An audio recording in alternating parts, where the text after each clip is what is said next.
Hey everyone, Justin here from the Bill Coors Wellness Center, coming at you with your Monday workout of the day. For today's workout, we're going to start by making sure we have the equipment that we're going to need for this.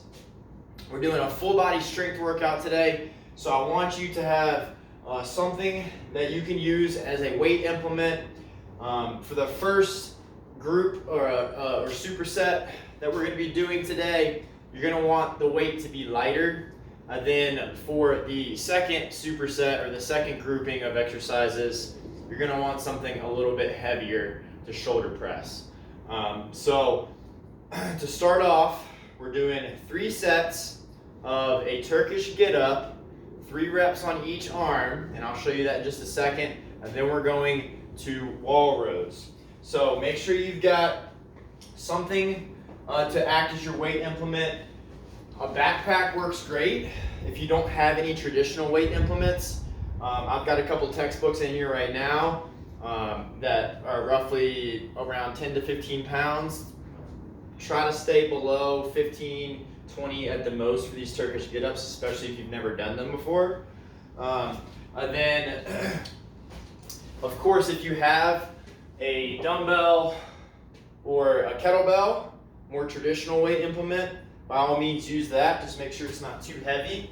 And then let me go ahead and show you what we're going to be doing for this first superset. So we've got those three different tasks, which really it's just 2 exercises. This is Turkish Get Up and then a wall row. We're doing each arm for the Turkish Get Up.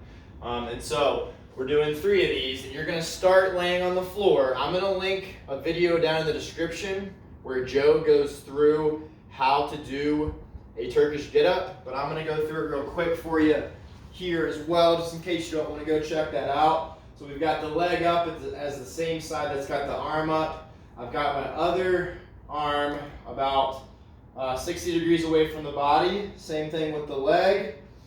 Then what I'm going to do is I'm going to sit up to the elbow. I'm going to press to the hand.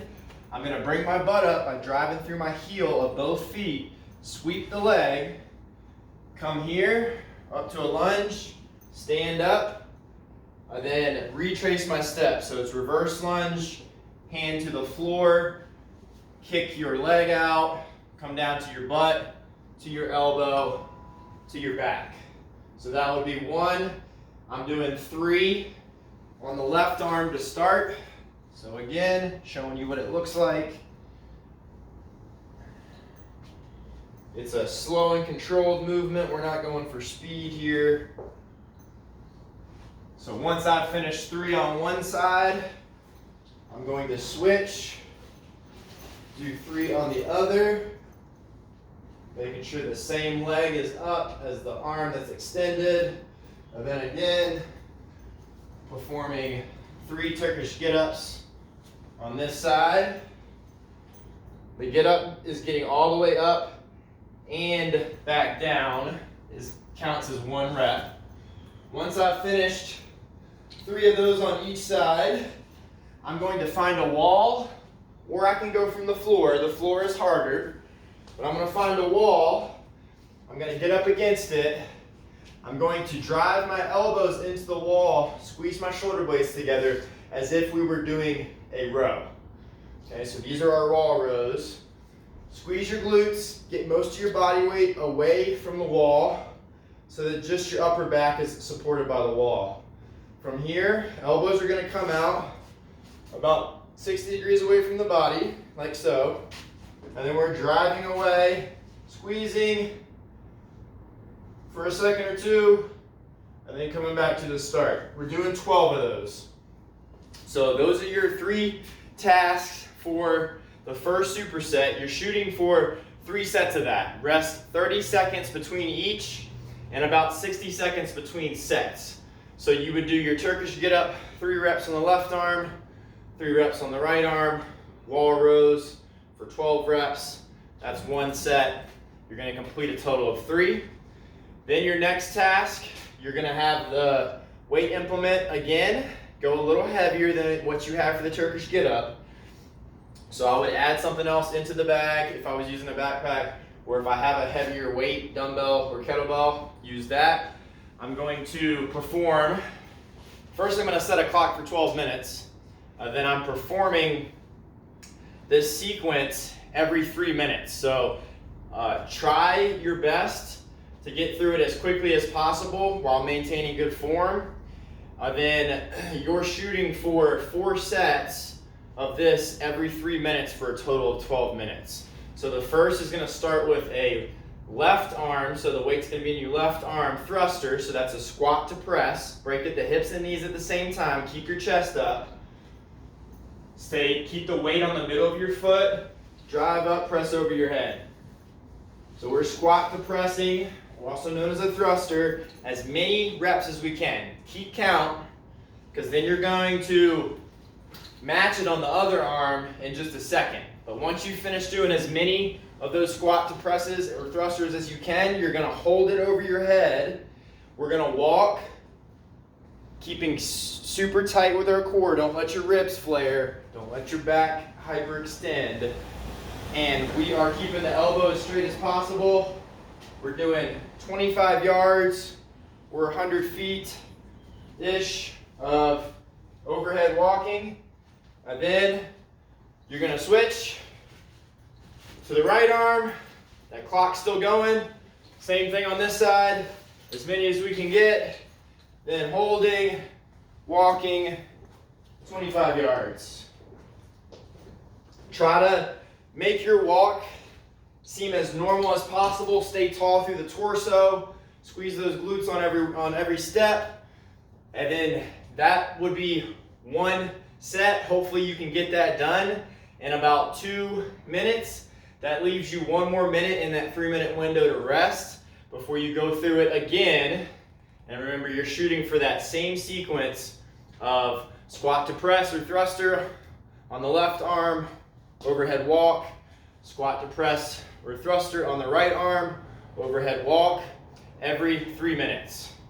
Okay, go for as many reps as you can get with that thruster. Once you finish 12 minutes of that, you're moving on to the last segment of the workout, which is an 8-minute core AMRAP. Remember, AMRAP stands for as many rounds as possible or as many reps as possible. In this case, we've got 3 different exercises that we're going to cycle through. They're for a specified amount of reps, and we're going to do as many rounds of that as we can in 8 minutes. So set that timer for 8 minutes. Go ahead, lay on your back. Once you start it, you're shooting for ankle taps, 50 of them, so that's 25 on each side. It's basically an isometric crunch, so I'm going to crunch using my abs. Chin is going to stay. I'm going to try to keep my vision looking up instead of crunching or instead of curling my chin all the way in. And then I'm tapping the ankles, 25 on each side for a total of 50. Once you've got that, you're going to pop over into a plank. We're going to squeeze the glutes, keep the core tight. We're going to walk our hands out as far as we can, still maintaining this nice straight line with a little bit of curvature and rounding of the upper back. The second I can't maintain that anymore and I start doing this, I know I'm done. I want you to take 5 seconds when you reach that point that's really hard for you. Walk it back in. That's 1. Walk it back out. 1, 2, 3, 4, 5. Walk it back in. That's 2. You're shooting for 5 of those. Make sure you're keeping everything super, super tight. Abs are braced. Glutes are squeezed. Then your final task of this 8-minute AMRAP are snow angels. So from your plank, you're going to go to your belly. We're going to start here. Arms outstretched. Glutes are squeezed to raise my legs up off the ground. I'm going to come out with my legs as I come down with my arms. Nice, slow, and controlled. Squeeze here. Keep everything as high up as you can. You're shooting for 10 of these. Once you finish 10 of those reverse snow angels, you're rolling through that same sequence of 50 ankle taps, 5 plank walkouts and those 10 reverse snow angels as many times as you can in that final 8-minute window. Once you've got that done, pat yourselves on the back. You completed a heck of a hard workout, and you should be really proud of yourself. Check in with us for our next workout of the day, and we'll see you next time.